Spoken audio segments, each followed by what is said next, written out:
بص بقى، انا هتكلم في كلام يعني تركزوا معايا شويه.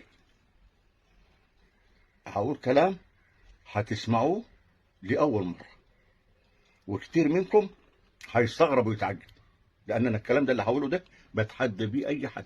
نبدا بالكونفدرالي. الكونفدرالية الأفريقية. خلاص، اللي هي ما بين نهضه بركان المغربي والزمالك.